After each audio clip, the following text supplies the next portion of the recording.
I understand why people stretch the truth on podcasts now and then. But hold up, if you're going to spin a story, at least don't make it so obvious that everyone catches it instantly. Listen to this, because the audience is sharper than some creators give them credit for. And when the acting is this transparent, people notice right away. As most of you already know, Jay-Z's historic Yankee Stadium run happened this past weekend. It turned into one of those unforgettable nights that fans will be talking about for years, with countless major names showing up to witness history. Beyonce, Nas, Rihanna, Pharrell, Usher, Alicia Keys, Eminem, Fat Joe, and several other stars all pulled up for the occasion. If you've followed Jay-Z's career from the beginning, man, this was absolutely the type of event you wouldn't want to miss. Well, unless your loyalty to someone else runs even deeper. That's exactly where Maul, Big's brother, enters the conversation, because despite being a longtime Jay-Z supporter, he wasn't there. Maul has never hidden the fact that he's a huge Jay-Z fan, but his personal relationship with Drake clearly carries far more weight than his connection with HOV. Just a couple of months earlier, when Jay-Z headlined the Roots picnic, Maul also chose not to attend. According to Maul, the reason was simple: he doesn't enjoy being out in public. He says crowds just aren't his thing. He even explained that taking photos at festivals has never really bothered him. Even so, he insisted that's exactly why he stays away from those events. Rory questioned him, wondering if pictures were really the issue. Maul doubled down, saying it wasn't about photos at all.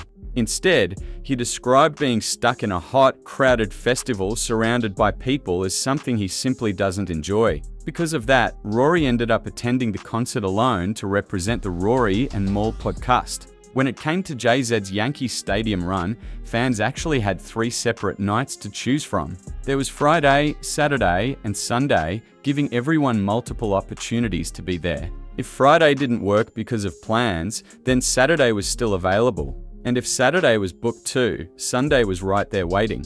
Or if you were a die-hard fan, you could have experienced all 3 nights. But Maul made it crystal clear that he wasn't planning to attend any of them. According to him, knowing this could be Jay-Z's final run would have made the entire experience too emotional to handle. Here's exactly what he had to say next. One of the reasons why I didn't go to any of the shows this weekend was because I know this is Jay's last run.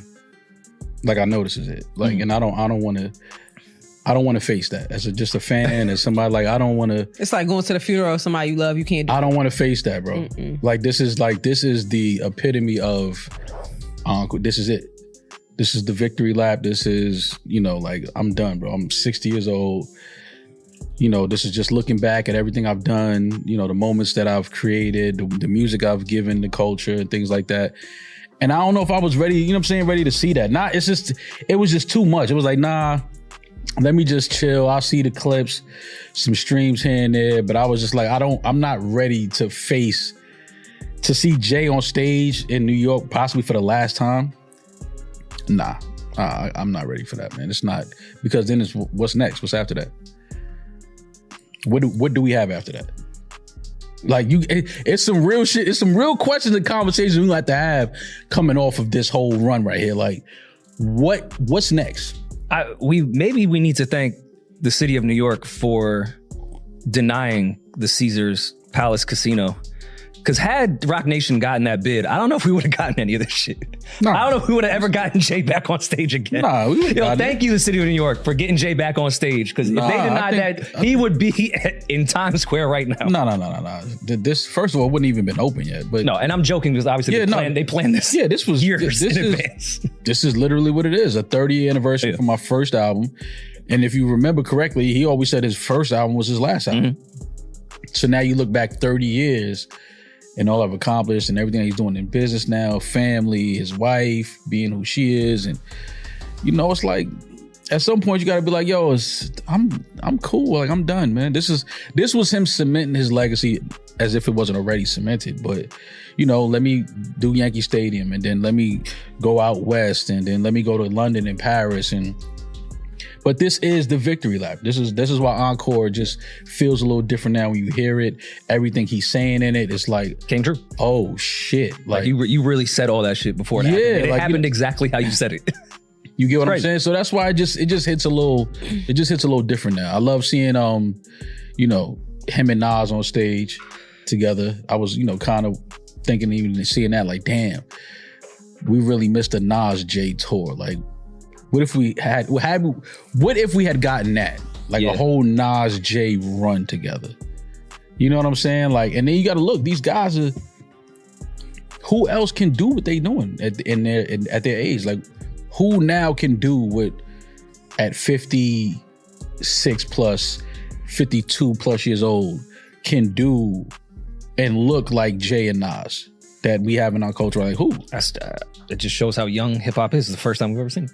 We've never seen this happen before. And I don't think we'll ever see it again. I really want to talk about that. I think we're not going to make this a big three thing whatsoever. Now, you just know Rory was sitting beside Maul thinking, man, you're not fooling anybody. At this point, somebody might as well hand Maul the Podcaster of the Year award. The way he delivers a questionable story with a completely straight face is honestly something people could study for years. Hold up, Maul, you know the real reason you skipped those shows had everything to do with where your loyalty stands. And that's with Drake. Everyone knows Drake hasn't exactly moved past everything surrounding those pop-out moments. Whether people like it or not, Drake has created an environment where everyone feels pressured to choose a side. If you're stuck somewhere in the middle, there's a good chance you'll be viewed differently, just like many fans believe happened with DJ Khaled. Anyone closely connected to Drake, especially someone representing OVO, probably isn't trying to be seen at an event celebrating one of his biggest rivals. The last thing you'd want is Drake scrolling online and finding photos or videos of you dancing,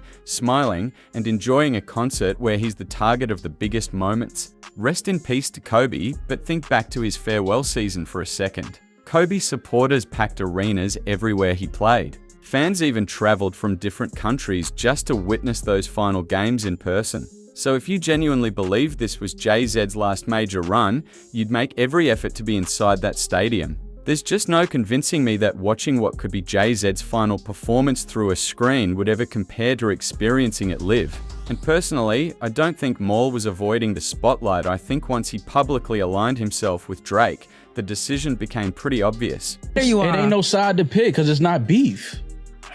It's not a beef. It's just two niggas going at it. All right, it's not a beef. All right, hypothetically, if it goes there, you got to pick a side. There? I picked mine. I was with Biggs.